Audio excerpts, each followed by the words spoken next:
السلام علیکم ورحمۃ اللہ وبرکاتہ۔ الحمد للہ رب العالمین والصلاة والسلام علی سید المرسلین، اما بعد فاعوذ باللہ من الشیطان الرجیم، بسم اللہ الرحمن الرحیم۔ برادران عزیز و معزز خواتین، آج کی اس نشست میں سورۃ النحل کی آیت نمبر 25 سے آیت نمبر 29 تک تمام آیات کا ترجمہ و تفسیر پیش کرنے کی سعادت حاصل کی جائے گی۔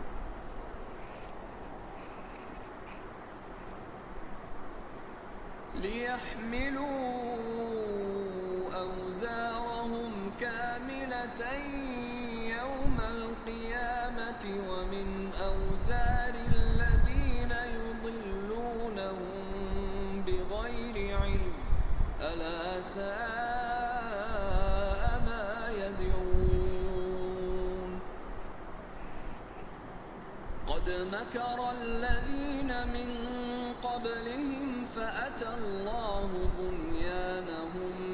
مِّنَ الْقَوَاعِدِ فَخَرَّ عَلَيْهِمُ السَّقْفُ مِن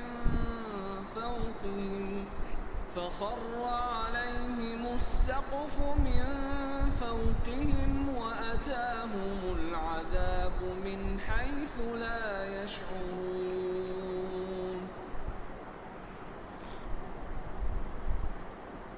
ثُمَّ يَوْمَ الْقِيَامَةِ يُخْزِيهِمْ وَيَقُولُ أَيْنَ شُرَكَائِيَ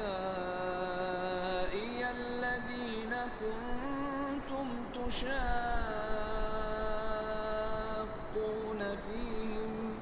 قَالَ الَّذِينَ أُوتُوا الْعِلْمَ إِنَّ الْخِزْيَ الْيَوْمَ وَالسُّوءَ عَلَى الْكَافِرِينَ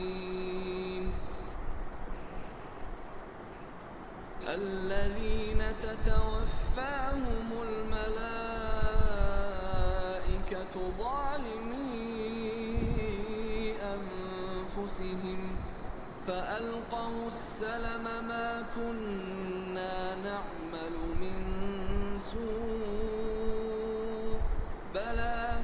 إِنَّ اللَّهَ عَلِيمٌ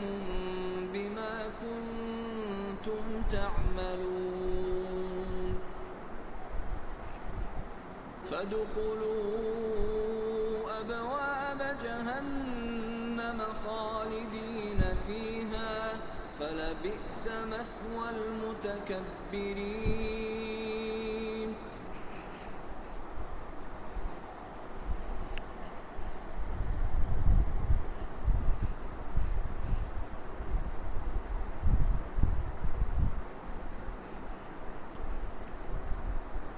اس لیے کہ قیامت کے دن اپنے پورے بوجھ اور کچھ ان لوگوں کے گناہوں کے بوجھ اٹھائیں جنہیں اپنی جہالت سے گمراہ کر رہے ہیں۔ سن لو یہ کیا ہی برا بوجھ اٹھاتے ہیں، یعنی جن کافروں نے لوگوں کو گمراہ کرنے کے لیے قرآن پاک کو پہلے لوگوں کی داستانیں کہا، ان کا انجام یہ ہے کہ وہ قیامت کے دن اپنے گناہوں اور گمراہی کے بوجھ پورے اٹھائیں گے اور اس کے ساتھ ان لوگوں کے گناہوں کے بوجھ اٹھائیں گے جنہیں اپنی جہالت سے گمراہ کر رہے ہیں۔ اس آیت سے دو باتیں معلوم ہوئی۔ ایک،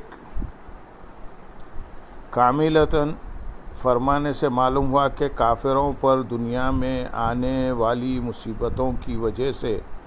قیامت کے دن ان کے گناہوں میں کوئی کمی نہ ہوگی، بلکہ انہیں تمام گناہوں کی سزا ملے گی، جبکہ مومنوں پر دنیا میں آنے والی مصیبتیں ان کے گناہوں کو مٹا دے گی یا ان کے درجات بلند کر دیں گی۔ مصیبتوں سے مومن کے گناہ مٹنے کے بارے میں حضرت بریدہ اسلمی رضی اللہ تعالیٰ عنہ فرماتے ہیں، میں نے نبی اکرم صلی اللہ علیہ وسلم کو فرماتے ہوئے سنا کہ مسلمان کو جو مصیبت پہنچتی ہے، حتیٰ کہ کانٹا بھی چبھے، تو اس کی وجہ سے یا تو اللہ تعالیٰ اس کا کوئی ایسا گناہ مٹا دیتا ہے جس کا مٹانا اسی مصیبت پر موقوف تھا، یا اسے کوئی بزرگی عطا فرماتا ہے کہ بندہ اس مصیبت کے علاوہ کسی اور ذریعے سے اس تک نہ پہنچ پاتا۔ دوسری بات جو معلوم ہوئی وہ یہ کہ قوم کا امیر، سردار یا رہنما جو برا طریقہ ایجاد کرے اور لوگ اس کی پیروی کرے تو اسے برا طریقہ ایجاد کرنے کا گناہ بھی ہوگا، اور جو لوگ اس برے طریقے پر عمل کریں گے ان کے گناہ کے برابر ایجاد کرنے والے کو بھی گناہ ہوگا۔ اس کی مزید وضاحت ان دو احادیث میں ہے۔ نمبر 1، حضرت ابو ہریرہ رضی اللہ تعالیٰ عنہ سے روایت ہے، رسول کریم صلی اللہ علیہ وسلم نے ارشاد فرمایا، جس شخص نے ہدایت کی دعوت دی اسے اس ہدایت کی پیروی کرنے والوں کے برابر اجر ملے گا،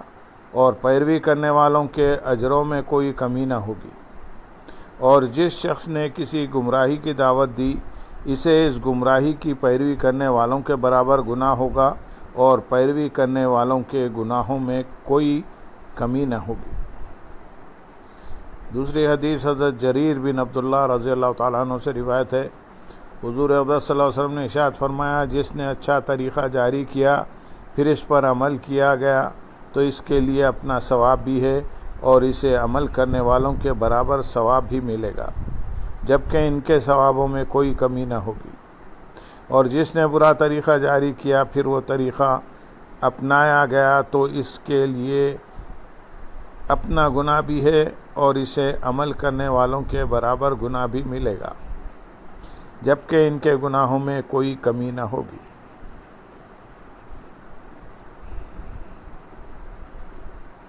آیت نمبر 26 میں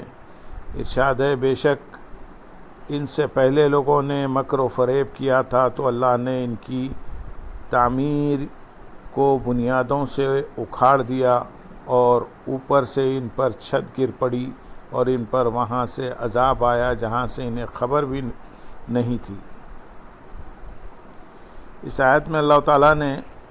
ان لوگوں کی مثال بیان فرمائی ہے جو اپنے انبیاء علیہ السلام کے ساتھ مکر و فریب کرتے تھے۔ اس کا خلاصہ یہ ہے کہ پچھلی امتوں نے اپنے رسولوں علیہ السلام کے ساتھ مکر و فریب کرنے کے لیے کچھ منصوبے بنائے تھے، اللہ تعالیٰ نے انہیں خود انہی کے منصوبوں میں ہلاک کر دیا، اور ان کا حال ایسا ہوا جیسے کسی قوم نے کوئی بلند عمارت بنائی، پھر وہ عمارت ان پر گر پڑی اور وہ ہلاک ہو گئے۔ اسی طرح کفار اپنی مکاریوں سے خود برباد ہوئے۔ مفسرین نے یہ بھی ذکر کیا ہے کہ اس آیت میں اگلے مکر کرنے والوں سے نمرود بن کنعان مراد ہے۔ یہ حضرت ابراہیم علیہ السلام کے زمانے میں روئے زمین کا سب سے بڑا بادشاہ تھا۔ اس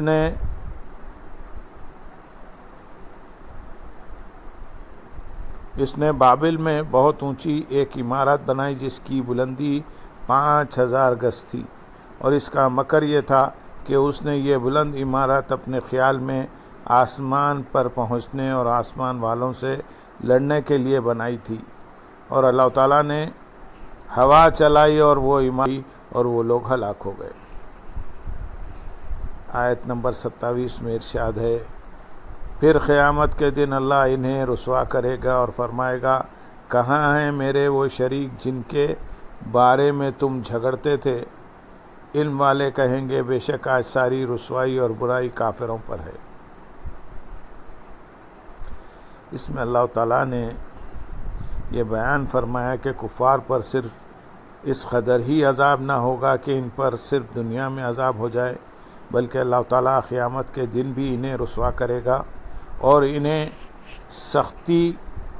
سے فرمائے گا، وہ کہاں ہیں جنہیں تم اپنے گمان میں میرا شریک سمجھتے تھے اور ان کے بارے میں تم مومنوں سے جھگڑتے تھے؟ علم والے کہیں گے، کفار دنیا میں اہل ایمان کا مذاق اڑاتے تھے، جب قیامت کے دن اہل ایمان کو طرح طرح کی عظمتوں اور شرافتوں سے نوازا جائے گا اور کافروں کو رسوائی کے ساتھ مختلف قسم کے عذابوں میں گرفتار کیا جائے گا، تو اس وقت ان امتوں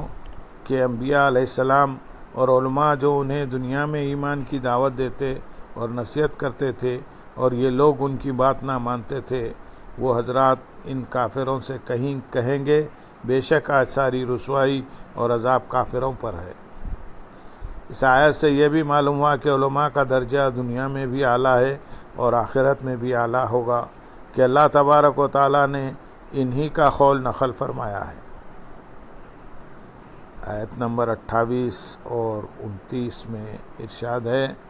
فرشتے ان کافروں کی جان اس حال میں نکالتے ہیں کہ وہ لوگ اپنی جانوں پر ظلم کرنے والے ہوتے ہیں، تو وہ صلح کی بات پیش کرتے ہیں کہ ہم تو کوئی برائی نہیں کیا کرتے تھے۔ فرشتے کہتے ہیں ہاں کیوں نہیں، بے شک اللہ تمہارے اعمال کو خوب جانتا ہے، تو اب جہنم کے دروازوں میں داخل ہو جاؤ، ہمیشہ اس میں رہو گے، تو تکبر کرنے والوں کا کیا ہی برا ٹھکانہ ہے۔ اس آیت کی ایک تفسیر یہ ہے کہ فرشتے جب کافروں کی جان نکالتے ہیں تو یہ کفر کی حالت میں یقیناً ایسی ہوتی ہے کہ وہ حقیقت میں اپنی جانوں پر ظلم ہوتا ہے، لیکن جب ان کی موت کا وقت قریب آتا ہے تو وہ اللہ تعالیٰ کی عبودیت کا اقرار کرتے اور اسلام قبول کر لیتے ہیں اور کہتے ہیں کہ ہم تو کوئی شرک نہیں کیا کرتے تھے۔ فرشتے ان کا رد کرتے ہوئے کہتے ہیں کہ ہاں کیوں نہیں، بے شک اللہ تعالیٰ تمہارے شرک اور تکذیب کو جانتا ہے۔ دوسری تفسیر یہ ہے کہ حالت کفر میں مرنے والے یہ لوگ جب قیامت کے دن عذاب کا مشاہدہ کریں گے تو خوف کی شدت سے اپنے دنیاوی طرز عمل کے برخلاف اسلام کی حقانیت تسلیم کرتے ہوئے کہیں گے کہ ہم تو دنیا میں کوئی شرک نہیں کیا کرتے تھے۔ یوں وہ اپنے کفر و سرکشی سے مکر جائیں گے۔ انبیاء اکرام علیہ السلام اور علماء ان کا رد کرتے ہوئے کہیں گے ہاں کیوں نہیں، بے شک اللہ تعالیٰ تمہارے اعمال کو خوب جانتا ہے، وہ تمہیں ان کی سزا دے گا، لہذا تمہارے انکار کا کوئی فائدہ نہیں۔ اللہم صلی علی سیدنا محمد وعلی آل سیدنا محمد وبارک وسلم، وآخر دعوانا ان الحمد للہ رب العالمین۔ سبحان ربک